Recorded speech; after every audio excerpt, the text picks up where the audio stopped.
My family hid my inheritance for decades until I found the secret ledger. Before we begin the story, make sure to subscribe to our channel and never miss more incredible stories every day. I was staring at a piece of paper that proved my mother had stolen $9 million from me. The air in my late grandfather's attic was thick with dry rot and the metallic scent of old dust. A single shaft of sunlight cut through the gloom, illuminating the faded, leather-bound ledger in my calloused hands. I am 32. For 14 years, I've worked 70-hour weeks as an EMT, scraping by on instant coffee and overtime just to keep my cramped, drafty apartment heated.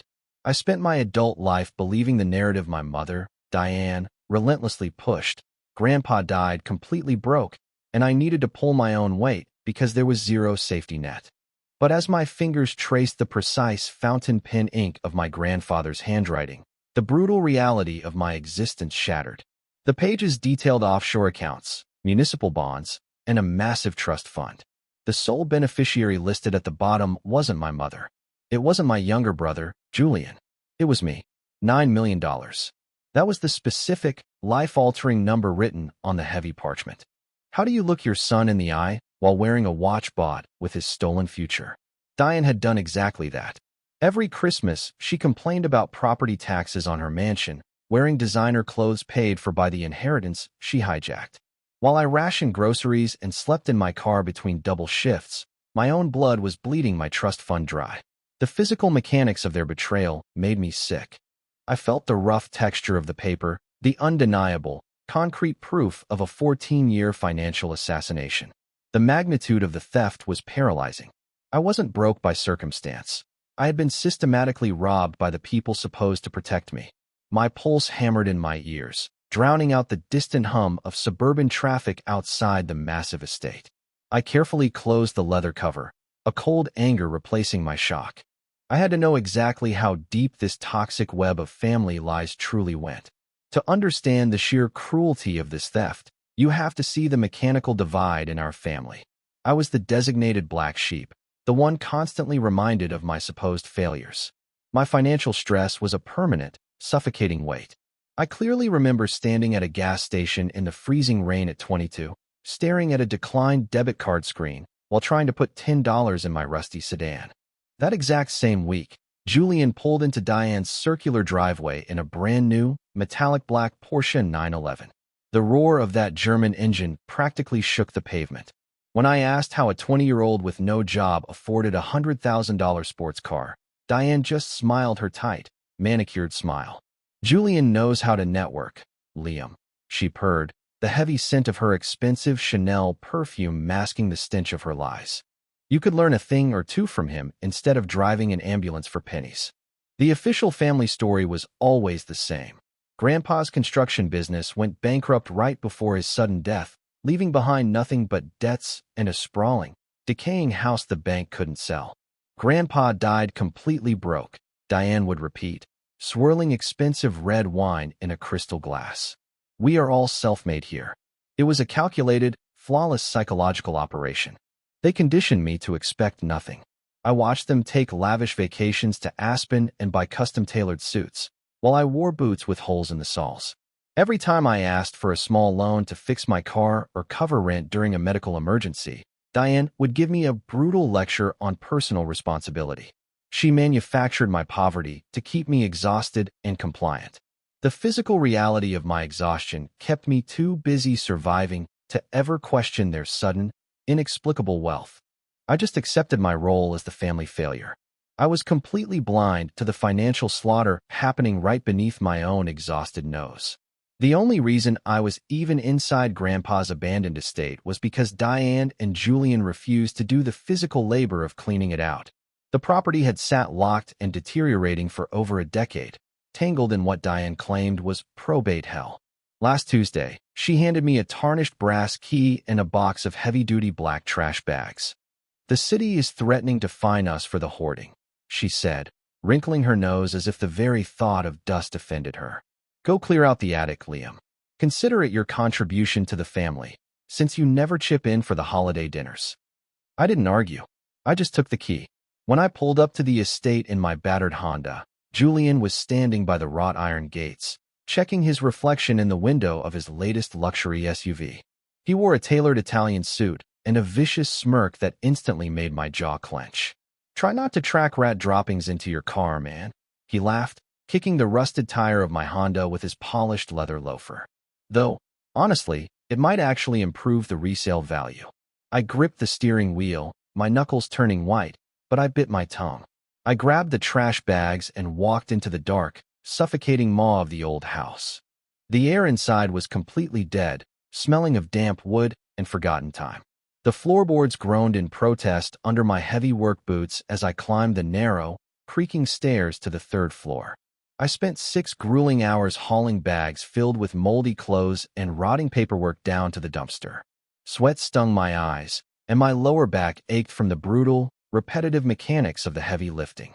I thought I was just doing my rich, lazy family a solid favor by clearing out a dead man's useless trash. I had no idea I was about to unearth the burial site of my stolen future. By late afternoon, the attic was mostly empty, save for a massive, intricately carved oak wardrobe pushed against the far brick wall. The piece must have weighed 300 pounds easily. I wedged my shoulder against the solid wood, digging my boots into the dusty floor, and shoved with everything I had.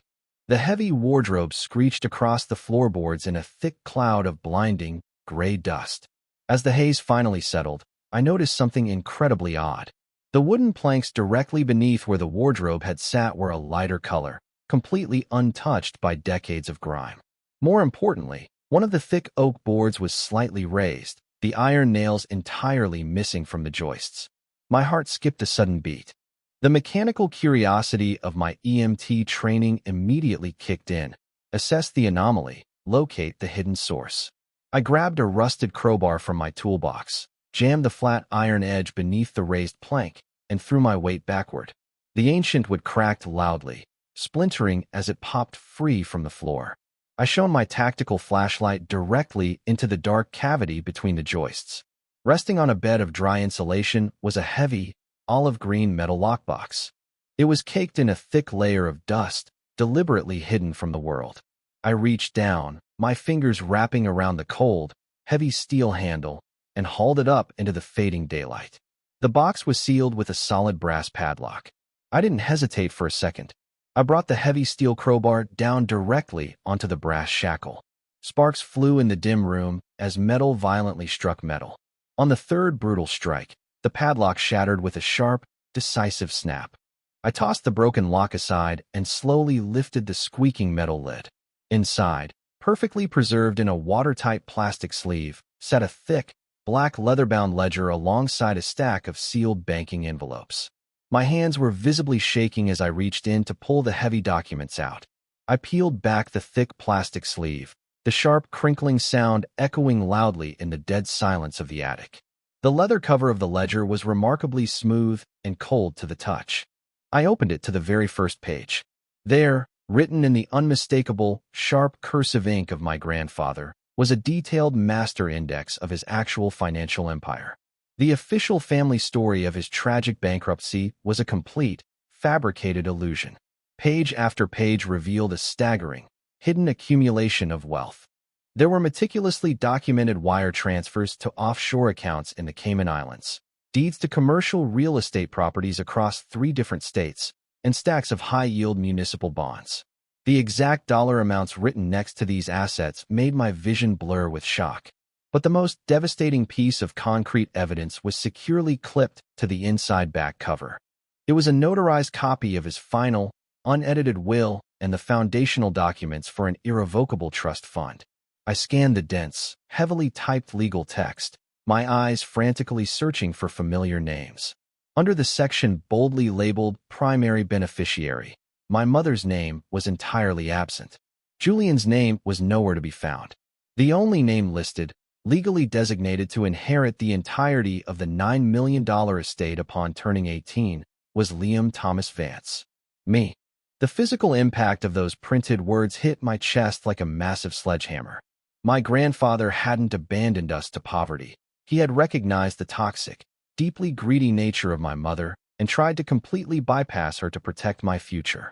He left it all to me. But I was 32 years old, completely broke, and had never seen a single cent of this phantom fortune. How does a $9 million trust simply vanish in a thin air? I quickly tore open the sealed banking envelopes, discovering a decade's worth of quarterly statements showing massive, consistent cash withdrawals. Someone had explicitly found a backdoor into the locked vault. I knew with sickening certainty that the thief was my own flesh and blood. The next day, Diane demanded a mandatory family lunch at her sprawling suburban mansion. I walked through the massive double doors, the heavy leather ledger securely locked in the trunk of my car. I needed to see her face. I needed to gauge her reaction before I launched a full-scale war. We sat in her formal dining room, surrounded by imported Italian marble and crystal chandeliers, every single item paid for with my stolen money. Julian was aggressively cutting his steak, bragging about a recent trip to Monaco. I took a sip of ice water, keeping my voice dangerously flat and casual. "Hey, Mom," I started, locking my eyes directly onto hers. While I was clearing out the attic, I found some old banking folders. Did Grandpa ever have accounts offshore? Or maybe a trust? The mechanical shift in the room was instant and violent. Julian stopped chewing. Diane's silver fork clattered loudly against her expensive porcelain plate. The color drained entirely from her perfectly powdered face, leaving a sickly, ashen gray. "What are you talking about, Liam?" she snapped, her voice an octave higher than normal. Her left eye gave a microscopic, uncontrollable twitch. "I told you, your grandfather was a delusional old fool who died in massive debt. Any papers up there are just the ravings of a bankrupt man." I didn't break eye contact. It just looked very official. Millions of dollars in assets, specifically allocated to a trust. Diane stood up so fast her heavy wooden chair scraped violently against the hardwood floor. "Stop obsessing over the past," she practically screamed, the veins standing out on her neck. "You have always been so utterly ungrateful, Liam. Searching for imaginary handouts instead of working hard like Julian. Throw that garbage away immediately." The sheer velocity of her aggressive gaslighting confirmed everything. The visceral panic radiating from her pores was all the proof I needed. I calmly wiped my mouth with a linen napkin and stood up. I knew exactly who I needed to find to decode the mechanics of her crime. The name Elias Thorne was scrawled repeatedly in the margins of my grandfather's ledger. Elias had been Grandpa's fiercely loyal, private accountant for over 30 years before retiring abruptly after the funeral. It took me 2 days of scouring internet databases to find his current address, a modest, quiet cabin out in the rural county. I drove out there immediately, the heavy ledger resting securely on my passenger seat. When Elias opened his wooden front door, he looked exactly like a man who had been expecting a ghost. He was in his late 70s, with sharp, calculating eyes and the faint smell of rich cigar smoke clinging to his wool sweater. "Liam," he breathed out, recognizing my face instantly. I didn't bother with small talk. I simply held up the leather-bound book. "I found his vault, Elias. I need to know how they stole it." He ushered me inside, locking the deadbolt behind us. We sat at his sturdy oak kitchen table, the only sound the heavy, rhythmic ticking of a grandfather clock in the hallway. Elias put on his reading glasses and carefully turned the delicate pages of the ledger. As he verified the account numbers and the trust documents, his face turned a pale, sickening shade of white. He removed his glasses, rubbing his tired eyes with trembling hands. "The money was absolutely real, Liam," Elias whispered, his voice thick with suppressed grief and rage. "Your grandfather knew your mother was a parasite. He explicitly structured this trust to lock her out completely. The moment you turned 18, you were supposed to receive control of the entire $9 million portfolio. I prepared the final transfer paperwork myself just weeks before he suffered his fatal heart attack." I leaned forward, gripping the edge of the table until my knuckles ached. If the trust was ironclad, how did she drain it? Elias pulled a thick magnifying glass from his drawer and hovered it over the banking statements I had recovered. He pointed a shaking finger at a specific, blue ink signature on a massive withdrawal slip dated on my 18th birthday. The mechanical reality of the fraud was finally laid bare before my very eyes. I leaned over the table, staring through the thick glass of Elias's magnifying lens. At the bottom of the withdrawal slip, right next to the date of my 18th birthday, was my own signature. Or rather, an absolutely flawless, mechanical forgery of my signature. "Diane, I muttered, the metallic taste of pure adrenaline flooding the back of my throat. Elias nodded grimly, booting up an old, encrypted laptop he kept locked in a fireproof safe. For the next 8 hours, we functioned like forensic detectives. We cross-referenced the ledger's account numbers with publicly available property records and corporate shell registries. The breadcrumb trail of my stolen wealth was vast and incredibly brazen. On the exact day I turned 18, the day I was legally supposed to inherit financial freedom, Diane had submitted a forged power of attorney document to the private bank managing the trust. She appointed herself as my sole financial proxy, claiming I was completely incompetent to manage the funds. From that moment on, the bleeding began. We traced a $2 million wire transfer directly into an LLC wholly owned by Julian, which he immediately used to purchase his luxury cars and a high-end condo in the city. We found records of Diane liquidating massive chunks of high-yield bonds to purchase her sprawling suburban mansion in cash. They didn't just steal the money. They aggressively laundered it through luxury real estate and offshore accounts to make it disappear from the grid. Every single time I had begged my mother for $100 to keep my electricity from being shut off, she was actively sitting on millions of dollars that legally possessed my name. The sheer volume of the forged documents was staggering.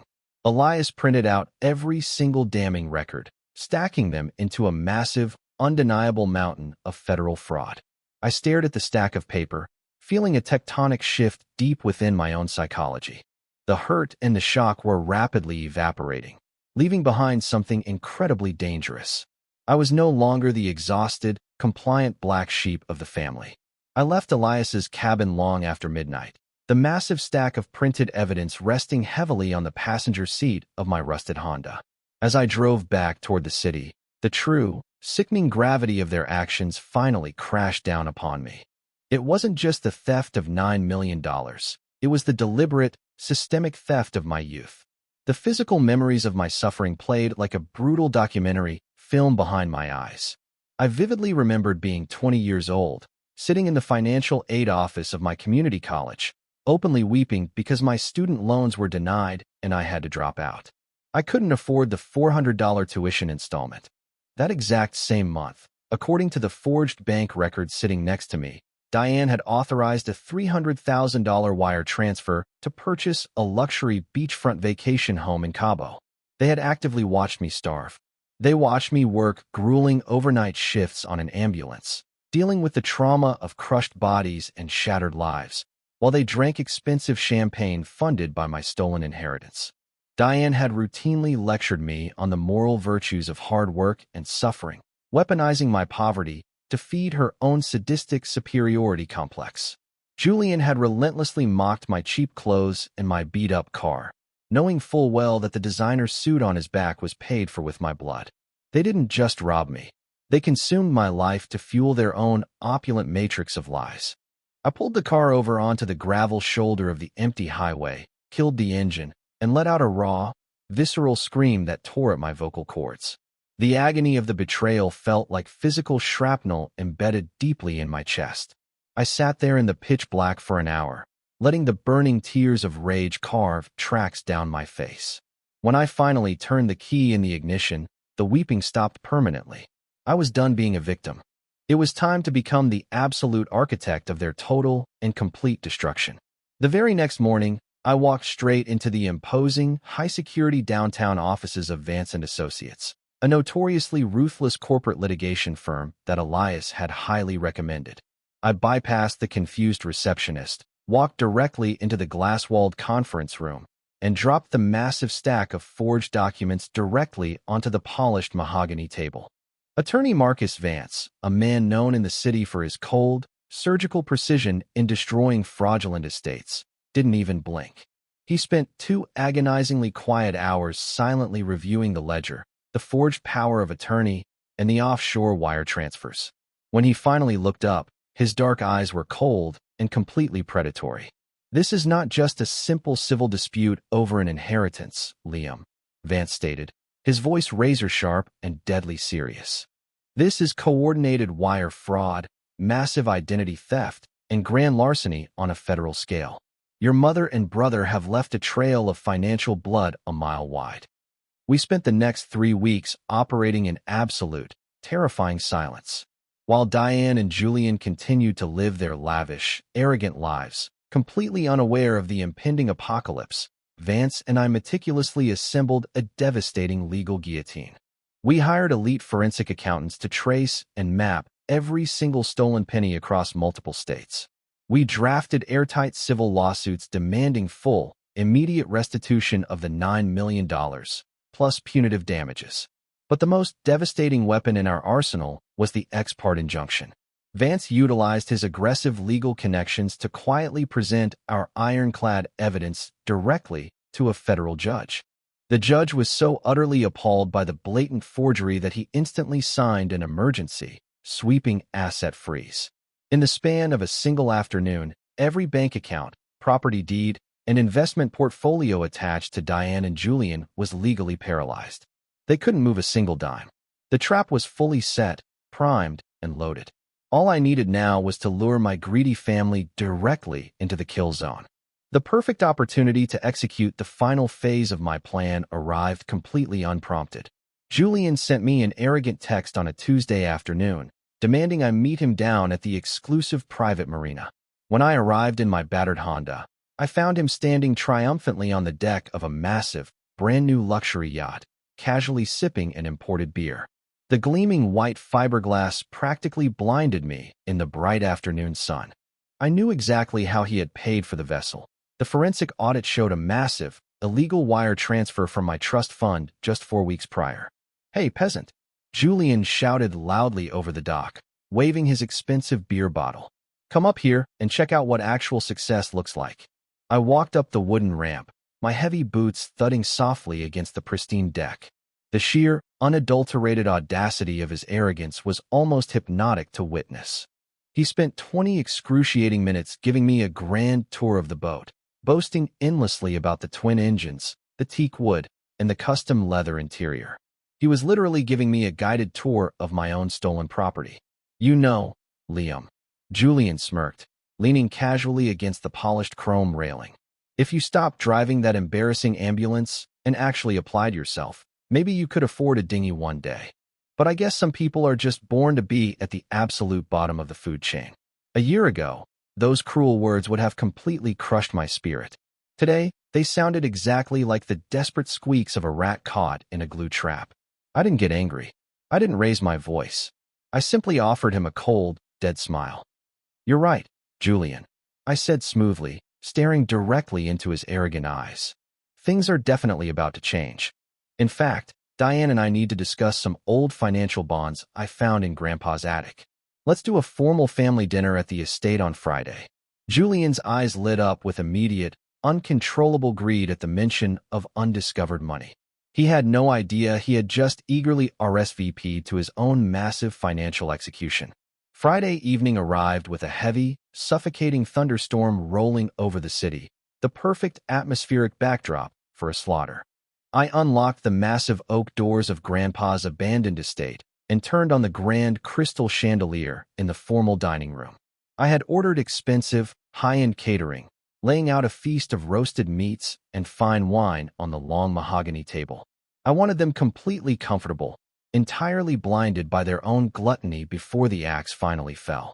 Promptly at 7 o'clock, Diane and Julian walked through the front doors. Diane was wearing a new, incredibly expensive mink coat, her eyes darting greedily around the room. Julian was wearing his signature arrogant smirk, clearly expecting me to hand him a stack of untraceable cash.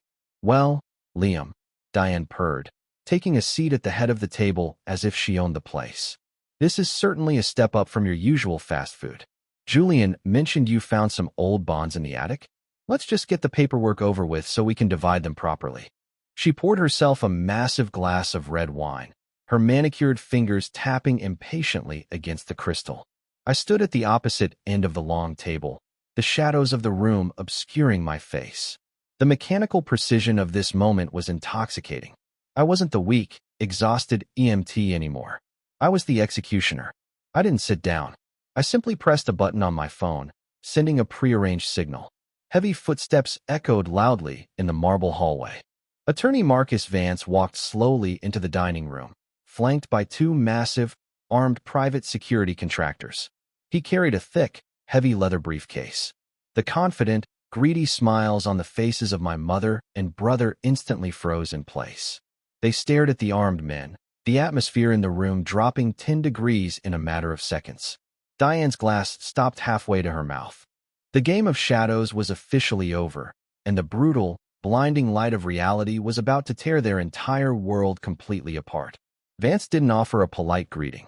He walked with terrifying purpose to the center of the mahogany table, unlatched his heavy leather briefcase, and pulled out two massive, 2-inch thick manila folders.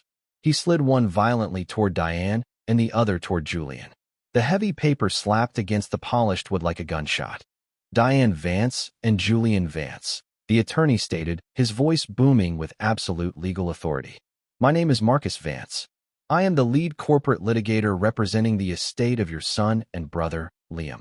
You are hereby served. Diane let out a nervous, high-pitched laugh, her eyes darting frantically toward me. Liam, what kind of sick joke is this? Who is this man? I remained completely silent, my eyes locked onto hers like a targeting laser. Vance didn't wait for permission. Open the folders, he commanded coldly. Julian, trying to maintain his arrogant facade, flipped open the cover. The very first page was a high-resolution, color-enhanced photograph of the exact forged power of attorney document placed directly next to the original trust ledger. Julian's face instantly lost all human color. Diane slowly opened hers, and a strangled, wet gasp escaped her throat. What you are looking at, Vance continued, pacing slowly like a shark in the water, is undeniable, forensic proof of 14 years of coordinated federal wire fraud, aggravated identity theft, and grand larceny. We have successfully traced every single penny of the $9 million you stole from Liam's trust fund. Diane began to violently shake, her hands trembling so hard she dropped the paperwork onto the floor. But that is not all, Vance said, dropping the final, devastating anvil onto their heads. As of 3 o'clock this afternoon, a federal judge has granted an emergency ex parte injunction. Every bank account, offshore holding, and piece of real estate in your names is completely frozen. You are officially, completely bankrupt. The mechanical precision of the trap had worked flawlessly. My family was finally staring directly into the devastating abyss they had maliciously created. The psychological collapse was instantaneous and incredibly violent. Diane let out an animalistic, piercing scream that rattled the crystal chandelier. She lunged forward, desperately clawing at the thick stack of forensic evidence on the table, trying to tear the heavy pages into pieces as if destroying the copies would somehow erase the federal charges. She knocked over her wine glass, sending a dark red stain bleeding across the pristine white tablecloth like a fresh wound. You ungrateful little bastard, she shrieked at me, her carefully maintained mask of high society elegance completely shattering to reveal the vicious monster beneath. I gave you life. I fed you. That money belonged to this family, not just you. Julian completely lost his mind. He roared, kicking his heavy wooden chair backward, and charged directly at me with his fists clenched, his face twisted in a mask of pure, murderous rage. He didn't make it 3 feet. The 2 armed security contractors stepped forward with brutal mechanical efficiency, tackling Julian to the hardwood floor and pinning his arms violently behind his back. Julian thrashed on the ground, spitting curses, while Diane collapsed to her knees, sobbing hysterically into the spilled wine. I stood there, utterly unmoved, feeling a cold, dark satisfaction washing over my soul. Vance stepped over Julian's struggling body and looked down at Diane with absolute contempt. Destroying these copies will not save you, Diane, Vance stated, his voice cutting through the chaotic screaming. We have already submitted the originals to the FBI field office downtown. Federal agents will be arriving at your suburban mansion with arrest warrants by tomorrow morning. You are facing up to 20 years in a federal penitentiary. The sheer, crushing reality of the word penitentiary sucked all the air out of the room. Diane stopped screaming, her eyes wide with absolute, paralyzing terror as the brutal consequences of her 14-year financial slaughter finally caught up to her. The massive, stolen empire was violently burning down to ashes before my very eyes. The legal fallout from that night was brutal, swift, and completely merciless.